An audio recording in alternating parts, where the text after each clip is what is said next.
ভাবছো এত সেজেগুটে কোথায় যাচ্ছি? আজকে কিন্তু আমি একা নয়, আমরা সমস্ত বন্ধুরা মিলে চলে এসেছি একটা জায়গাকে এক্সপ্লোর করতে।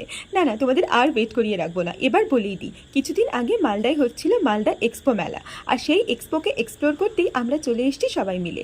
যদিও অ্যাস্থেটিক পেন্টিং দেখার কিংবা কোনো কেনাকাটি করার ইচ্ছা আমাদের ছিল না, আর না তো ইচ্ছা ছিল নাগরদোলা চড়ার। বাট আমি মেলায় এসেছি আর কানের কিনবো না তাই কি হয়? তাই জন্য একটু একটু কয়েকটা কানের দেখলাম আর একটা দুটো কিনেও নিলাম। তারপর সবাই জোর করে আমাকে নিয়ে গেল আচারের দোকানে, সেখানে এত দাম বললো সেটা দেখার থেকে বাচ্চাদের খেলা দেখা ভালো। তারপরে আমি কিছুটা খাওয়া দাওয়া করে চলে আসলাম এখানে বাচ্চাদের খেলা দেখতে। তারপরে আবার একটা ফিশ স্প্রিং রোল খেলাম সবাই মিলে। আর মেলায় এসছি ফুচকা হবে না তাই কি হয়, ফুচকা খেয়ে চলে আসলাম পটাটো স্প্রিং সামথিং খেতে।